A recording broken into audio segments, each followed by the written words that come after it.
Assalamualaikum warahmatullahi wabarakatuh. Salam sehat tanpa batas. Kita ngobrol lagi ya untuk edukasi kesehatan alami dan kali ini kita menjawab pertanyaan dari teman-teman yang sudah mengirimkan melalui email, WhatsApp dan juga DM Facebook maupun Instagram. Ada sekitar 1.200 email ya, dan beberapa puluh ya, sekitar 20 atau 40 DM dan juga WhatsApp. Total ya lumayan, ada sekitar 1.000 sekian, dan ini berarti menjadi semacam perhatian khusus tentang pemahaman dari uh, apa cara-cara herbal itu kenapa nggak instan. Jadi pertanyaannya seperti itu, kenapa herbal nggak instan, kenapa herbal juga sering kali nggak memberikan efek yang signifikan seperti obat-obat yang diteliti atau dikeluarkan oleh medis. Kalau kita bicara obat, tentu kita akan bicara lagi kepada kondisi masalah yang akan diobati itu.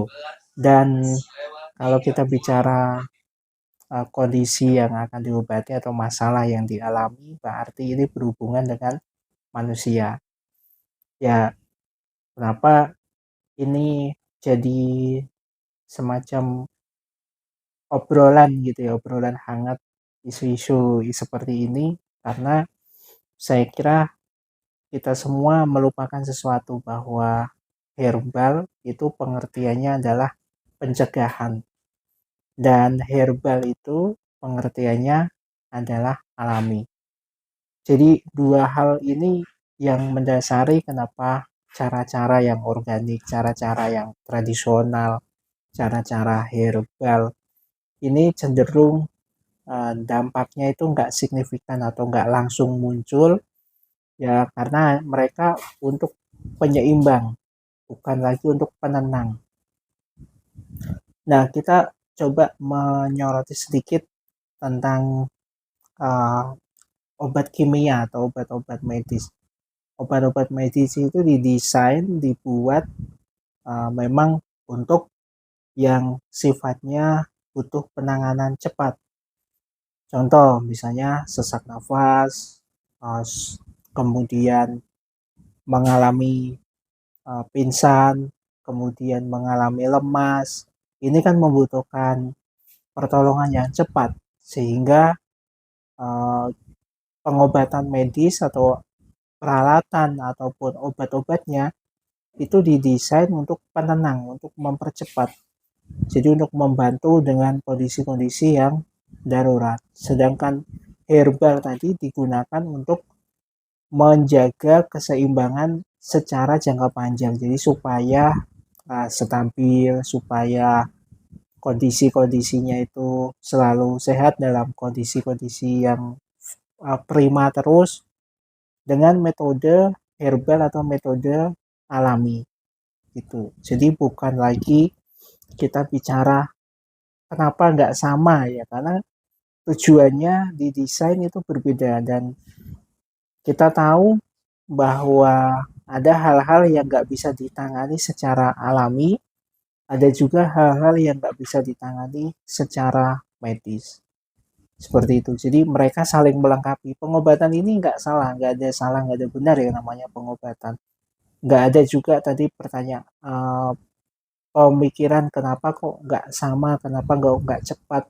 Karena di desain dari awalnya itu yang namanya organik adalah sebuah perawatan, sebuah pencegahan, dan caranya itu mudah gitu, nggak yang mengeluarkan biaya besar, nggak mengeluarkan waktu yang panjang, tapi insya Allah bisa menjaga kesehatan kita secara alami dan kita bisa melakukan secara mandiri. Apa saja sih yang dimaksud dari herbal ini, juga ada yang tanya. pengertian herbal kan alami, jadi termasuk pengontrolan pola makan. Kita memperhatikan nih sayur, kita memperhatikan minuman yang kita konsumsi, seberapa banyak komposisi kafein yang masuk ke tubuh kita sehari itu kita harus perhatikan.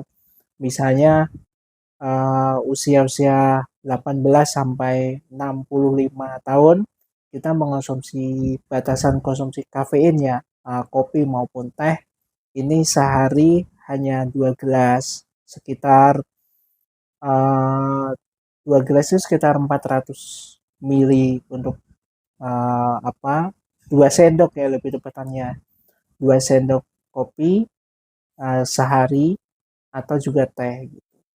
Nah, kemudian apalagi misalnya makanan. Jadi dari komposisi sayurnya kita sudah memperhatikan, proteinnya kita sudah memperhatikan, dan termasuk karbohidratnya kita sudah memperhatikan, dan itu termasuk yang disebut cara-cara herbal atau perawatan pencegahan untuk agar tubuh kita selalu sehat. Jadi herbal dan cara alami itu bukan harus rempah-rempah jahe yang di ramu, madu yang diolah dengan disinergikan dengan kunyit, bukan seperti itu selalu sih. Memang iya itu juga pengobatan secara tradisional, secara herbal, tapi bahwa pengertian herbal itu juga alami, alami juga herbal, ya salah satu yang paling utama adalah menjaga pola hidup kita. Jadi inilah yang membuat seolah-olah gitu, seolah-olah dampak ke tubuh kita nggak signifikan, padahal itu sebenarnya sangat dianjurkan bahwa kesehatan itu 80% ada pada diri kita dan perawatannya. Jadi pencegahan-pencegahan inilah yang harus kita lakukan. Termasuk minum air putih yang cukup, ya dehidrasi ini jangan sampai, jadi cukup cairan tubuh kita. Ini juga cara alami, cara herbal yang cukup sinkron juga sangat dianjurkan oleh pakar kesehatan, nggak cuman herbal saja, nggak cuman terapis saja, tapi juga praktisi kesehatan modern atau medis ya. Jadi clear, semuanya ini adalah didesain dengan cara-cara yang berbeda, tujuannya berbeda, bahwa obat kimia atau obat-obat medis itu didesain untuk mempercepat, untuk dalam kondisi-kondisi yang darurat, sedangkan herbal itu untuk pendampingan hidup agar kita selalu seimbang dalam pola makannya, kemudian kita juga nggak selalu dikit-dikit mengonsumsi obat, ketergantungan dengan obat. Kita bisa minum air wedang jahe gitu ya, kita bisa minum wedang kopi dengan porsi yang tepat sehingga manfaat dari segala sesuatu yang ada di rempah, ada di herbal ini bisa membantu kita. Nah, itu ya jawaban dari saya. Mudah-mudahan bisa dipahami. Terakhir dari saya, salam sehat tanpa batas. Assalamualaikum warahmatullahi wabarakatuh.